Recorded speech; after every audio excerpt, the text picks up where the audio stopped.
A logística é a parte central de qualquer negócio. Tudo começa com a produção ou a chegada de um produto e termina com o consumidor podendo usufruir dos benefícios daquele item que ele comprou. Mas a logística é tão complexa e tão cheia de particularidades que ela pode, por si só, se tornar um negócio.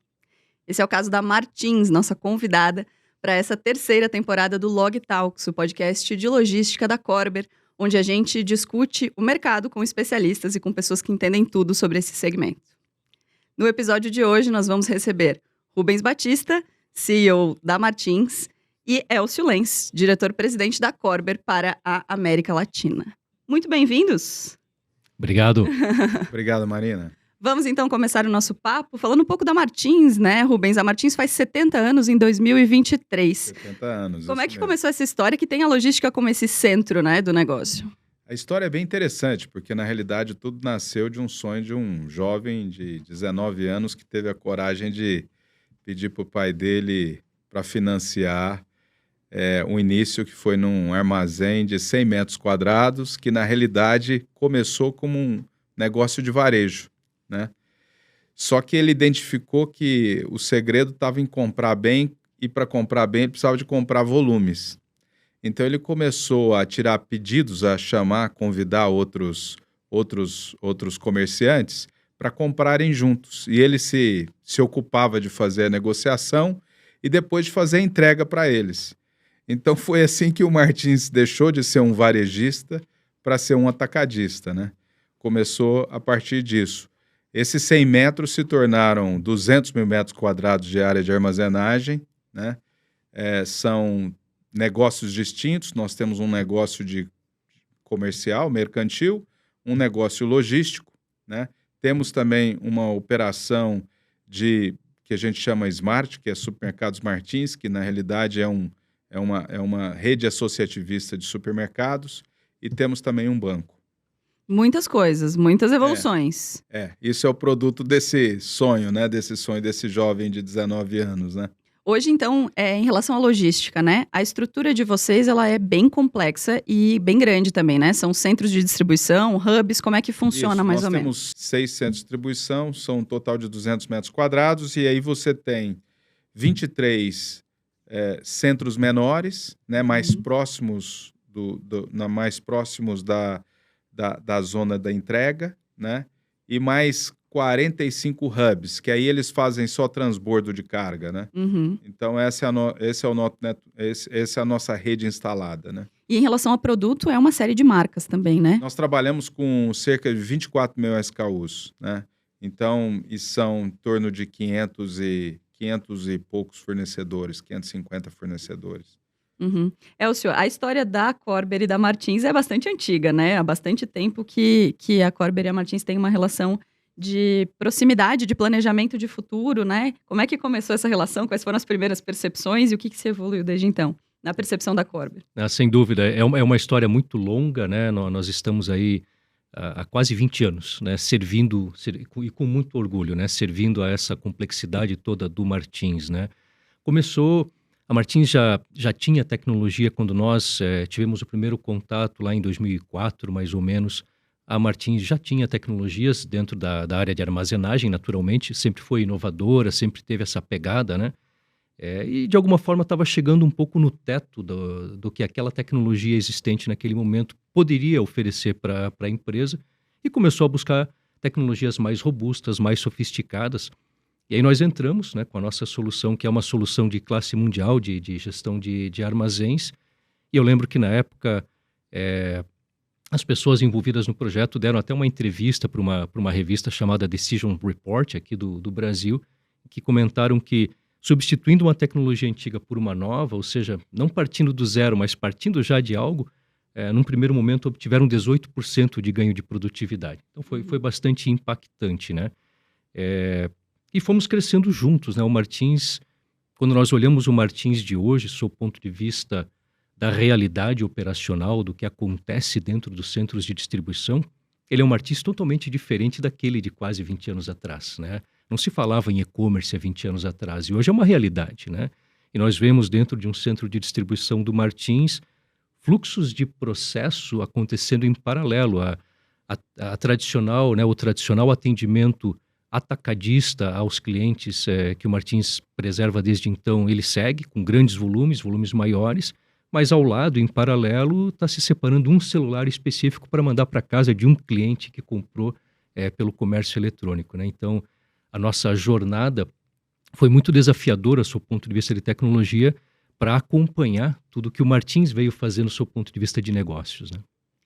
Queria falar então sobre o crescimento, né? Que é essa marca dentro da Corber, é uma grande marca da Martins. A gente fala muito da Martins na Corber, como essa empresa que evoluiu muito e que tem uma adaptabilidade grande em relação às suas soluções, assim. Queria ouvir um pouco de ti, Rubens, como é que foi essa decisão dentro da Martins por uma solução para soluções de tecnologia dentro do armazém, assim, né? O que vem primeiro, assim? O crescimento veio primeiro, a decisão veio primeiro. Como é que funciona esse processo para vocês? É claro que, no nosso caso especificamente, nós somos um negócio de margem, apesar de ser um negócio de escala, né?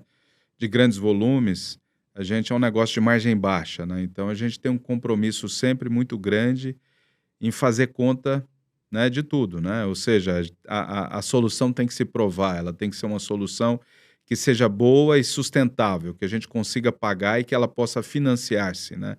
Então, qualquer solução no Martins passa por uma POC, né? Um teste de conceito e muita conta. Muita conta. Ela tem que se provar, né?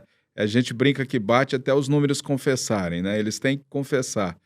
E eu acho que dentro disso, quando a gente olha o nosso crescimento nos últimos 2 anos, sem dúvida nenhuma, a tecnologia foi extremamente importante. Nós só passamos pela pandemia e o crescimento que a pandemia acabou trazendo, né? Em função de nós termos a tecnologia e temos investido, não só em tecnologia, como em processos também, né?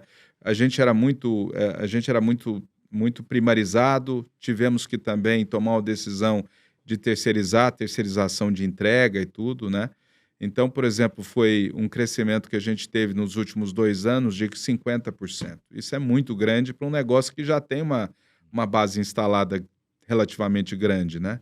Então, se não fosse o fato de nós termos tecnologia e sermos ágeis na questão de avaliarmos e implantarmos soluções que envolvam tanto sistemas como processo, a gente teria muita dificuldade, né? Não tinha como prever, né, a pandemia. Não, Quem não. esperou não, porque ninguém esperava, mas quem só foi tomar uma providência em relação à sua logística quando uma oscilação tão grande acontecesse, certamente teve mais dificuldade, né? Teve um pouco mais de dificuldade e até que ele pôde se adaptar. É claro que a maior parte das empresas se adaptaram, mas perdeu-se um pouco de tempo, né? E nesse negócio o tempo é fundamental, né? O cliente não pode esperar, né? Quando a gente fala de logística é justamente isso, né? A gente está servindo o cliente e ele conta com isso, né? É extremamente importante, né? Ele conta para servir o cliente dele, no nosso caso que é B2B principalmente. Vocês têm uma particularidade interessante também, que a gente comenta muito, né, na Corber, que é a entrega em todos os municípios brasileiros, que é um país gigante, né? Por mais batido que seja, é um país continental. E por meio dessa estrutura toda, vocês conseguem atender a tudo isso. Isso traz uma complexidade ainda maior, assim? Esse volume de endereços com os quais vocês trabalham? Sim, sem dúvida nenhuma, porque quando a gente imagina e pensa no Brasil, principalmente nós que muitos de nós vivemos em cidades grandes, imaginamos que o Brasil é aquilo que a gente vive no dia a dia, né? Cidades grandes, pavimentadas, né? Sem grandes obstáculos, né? E não é a realidade do Brasil, né? Para vocês terem uma ideia, nós atendemos por mês em torno de 130 a 140 mil clientes CNPJs, né? São clientes pequenos. 36% desses clientes ou dessa venda é feita em cidades até 30 mil habitantes. 57% da venda acontece em cidade até 75 mil habitantes. Então, é o Brasil menor, né? É um Brasil mais profundo, com muito menos infraestrutura. Então, tem toda essa parte, não só das distâncias que a gente cobre grandes distâncias, mas além disso você tem também um número maior, nós entregamos 340, em torno de 340 mil entregas mês. Essas entregas elas não são de grandes volumes, elas são encomendas, mas os pedidos são pequenos, então o drop size não é tão grande. São drop size diferentes, mas tende ao pequeno. Então, na realidade, isso traz muita complexidade nos nossos armazéns, né? Porque você tem os grandes armazéns, você tem as centrais menores e você tem os pontos de transbordo. A gente começa a operação com uma carreta, a gente pode passar por um navio ou por um barco e depois vai terminar num caminhão menor, e desse caminhão menor pode ser para uma motocicleta ou por o que for, né? Por um outro veículo menor, uma caminhoneta, o que seja, né? Então, na realidade, é um processo complexo. Muito, muito complexo.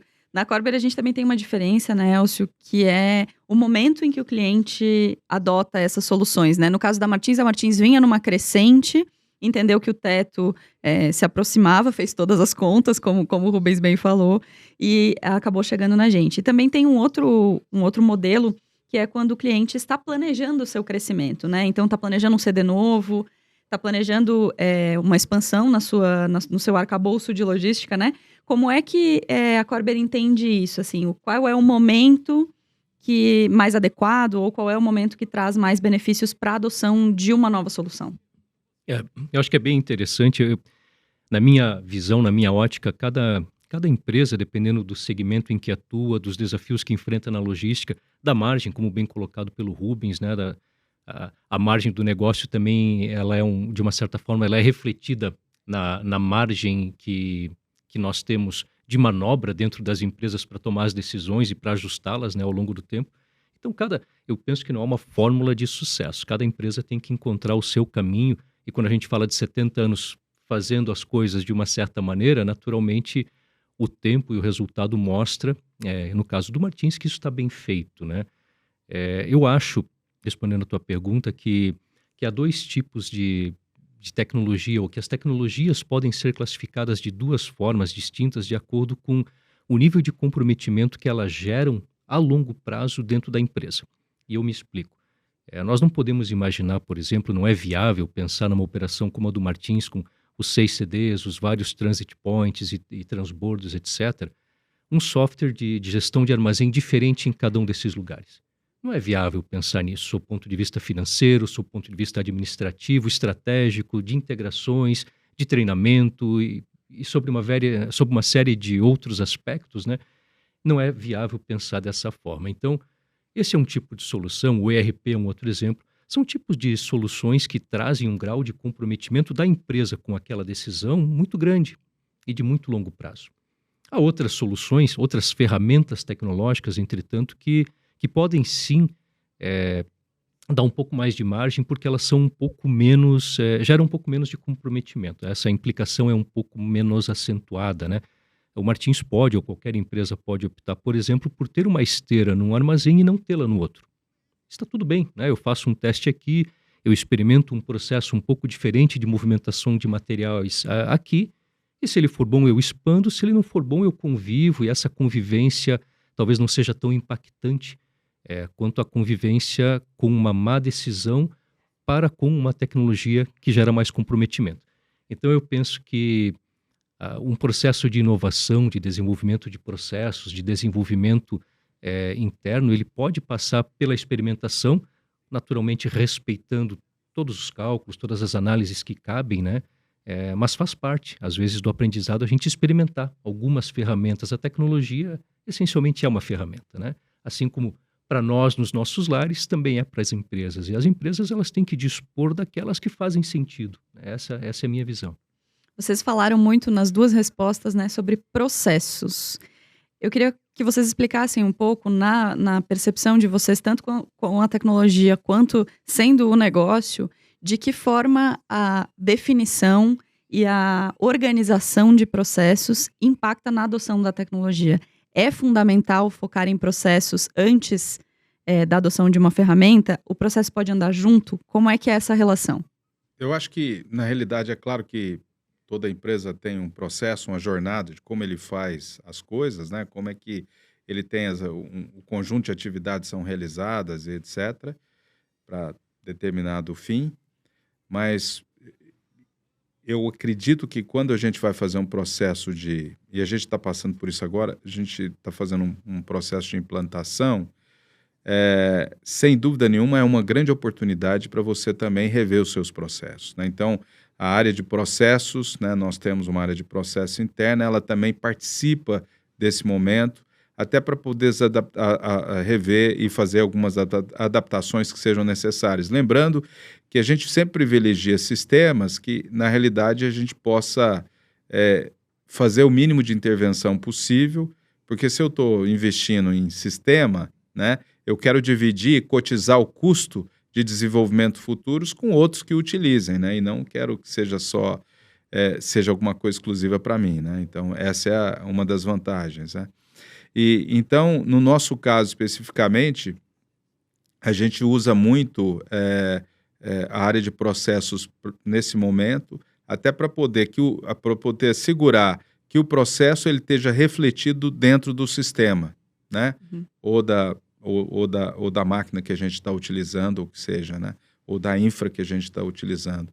Então, isso é extremamente importante. A gente acredita que você pode fazer um planejamento, mas a gente acredita muito que durante a implantação existe a necessidade de ter intervenção e, eventualmente, fazer algumas adaptações, né, que façam sentido, né? E claro, tem em todo sistema ou toda aplicação tem uma inteligência ali, né, incorporada que a empresa pode fazer uso dela, né?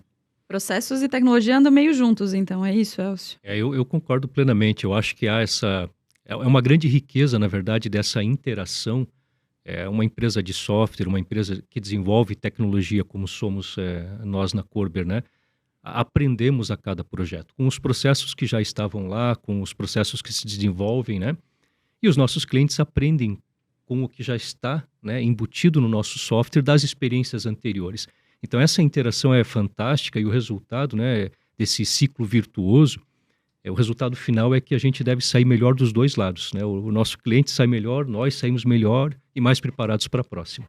E a Körber vem numa curva de aprendizado, assim, né, e de evolução, principalmente do WMS, muito interessante. Novamente, em 2023, estamos no quadrante mágico do Gartner, ainda melhores, né, há 5 anos ascendente no quadrante mágico. Como a Körber recebe esse tipo de reconhecimento, assim, internacional da ferramenta? É verdade, o 5º ano consecutivo que nós fomos eleitos pela Gartner como um dos líderes, né, nesse quadrante mágico de warehouse management, né, e nós avançamos muito, especialmente o quadrante, ele traça, então, 2 linhas, a linha da visão e a linha da capacidade de execução. E a visão é o nosso roadmap de produtos, é como nós vemos a evolução das nossas soluções e do mercado ao longo do tempo e como nós comunicamos isso na forma de um roadmap de desenvolvimento de tecnologia. A capacidade de execução é como nós entregamos o discurso, né? E na capacidade de execução a gente cresceu bastante nos últimos 5 anos, estamos realmente liderando nesse sentido, né? E eu entendo que esse é o resultado da seriedade que nós temos e do compromisso que nós temos de entregar o que nós prometemos para os clientes, né? E eu acho que quando nós falamos de soluções, especialmente no software, algumas tecnologias são mais palpáveis, né, mais concretas. Eu mostro um robô e a gente vê o robô. E ele se movimenta e eu vejo isso efetivamente acontecendo. O software ele é um pouco mais etéreo, né? Quando nós estamos vendendo um projeto de software, nós estamos vendendo ideias, nós estamos vendendo conceitos que não são palpáveis. Então, transformar isso numa entrega efetiva, que o cliente reconheça que foi uma entrega efetiva, é um compromisso que nós levamos muito a sério. Então temos crescimento dos dois lados e o nosso primeiro episódio dessa 3ª temporada foi sobre isso, adaptabilidade, crescimento, mas não acabou, a gente ainda vai aprender muito com a Martins no próximo episódio. Então fique conosco, se sentir confortável, compartilhe esse episódio com a sua equipe, com as pessoas que você acham que podem aprender assim como nós estamos aprendendo aqui com a Martins. Até o próximo episódio.